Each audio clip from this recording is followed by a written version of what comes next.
নমস্কার, আমি কবি সুব্রত মিত্র। আজ শুভ মহালয়া। ভোর রাতেই মাইকের আওয়াজে কিছু কথা কানে ভেসে আসলো। এলাকার সকলকে আহ্বান জানানো হচ্ছে গঙ্গার ঘাটে যাওয়ার জন্য, তাদেরকে নিয়ে যাওয়ার জন্য গাড়ি রেডি।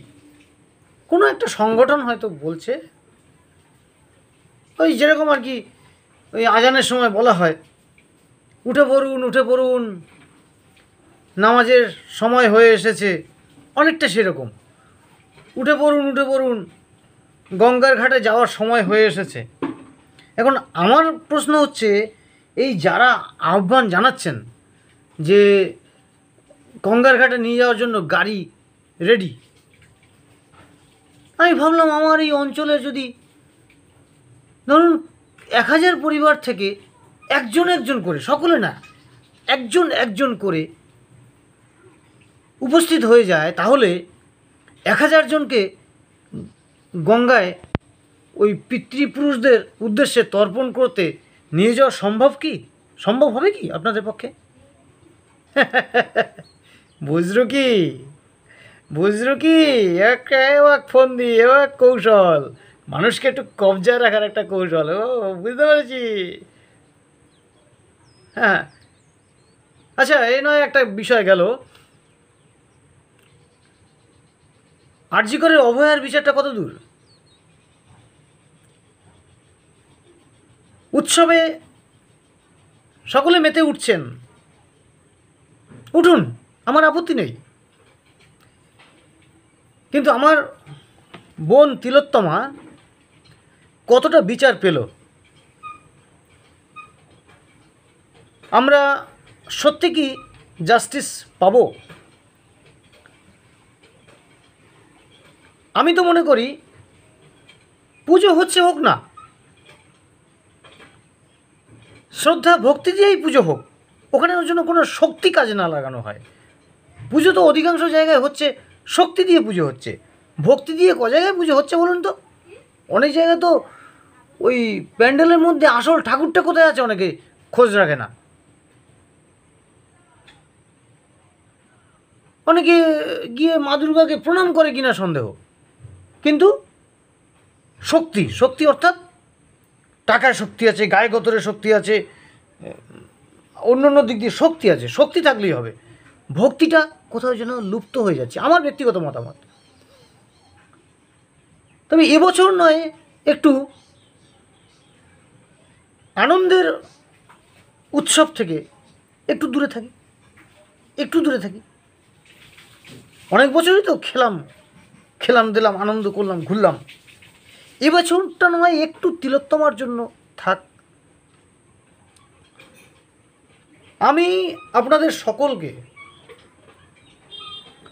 বিনীতভাবে আহ্বান জানাচ্ছি এবং অনুরোধ করছি, যারা যেখানে যে অবস্থান থেকে এই শারদীয় উৎসব উদযাপন করছেন, উপভোগ করছেন এবং প্যান্ডেলে প্রতিমা দেখতে বিভিন্ন জায়গায় ঘোরাঘুরি করছেন, প্রত্যেকের অবস্থানে দাঁড়িয়ে, যেমনটা আমি করে থাকি, we want justice for RG কর। জাতীয় পতাকা সাথে থাকবে, আরেকটা জিনিস সাথে থাকতে হবে পুজোর সময়, কি? কালো পতাকা হচ্ছে শোকের প্রতীক। জাতীয় পতাকা আমার দেশের তথা আমার রাষ্ট্রের একটা সম্মানের বিষয়, এটা দেশের প্রতীক, জাতীয় পতাকা। আর আমার বক্তব্য থাকবে আমার শরীরে, we demand justice, we want justice for RG Kar. ভয় নাই বোন তিলোত্তমা, তোমার ভয় নাই, আমরা এখনো ধরে রেখেছি তোমার সেই লড়াই। হ্যাঁ, আমরা পুজোর কটা দিন সকলে সকলে তিলোত্তমার বিচারের দাবিতে পথে নামি। দুর্গাপুজোর সময় তো অনেক মানুষেরই ছুটি থাকে, অনেকে যে আন্দোলন করতে পারেননি, প্রতিবাদে সামিল হতে পারেননি যারা এতদিন, তাদের তো এই সময় সময়ের অভাব নেই। তারা রাতে দিনে, বিশেষ করে রাতে যারা ঠাকুর দেখতে যাচ্ছেন তারা তো করতেই পারেন। বড় বড় পুজো প্যান্ডেলে সেখানে আমরা এভাবে যদি জমায়েত হতে পারি, কালো পতাকা, জাতীয় পতাকা এবং প্ল্যাকার্ড নিয়ে, তাহলে একটা বড় রকম ধরনের একটা সাড়া ফেলে দেওয়া যাবে। আমার মনে হয় এই পুজোর কদিন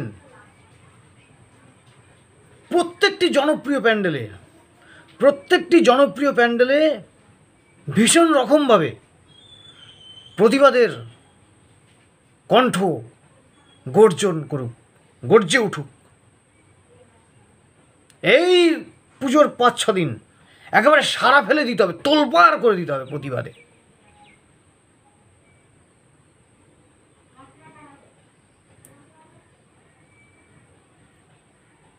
সকলে খুব ভালো থাকবেন, আর বেশি কথা নয়, খুব ভালো থাকবেন, প্রতিবাদ করুন।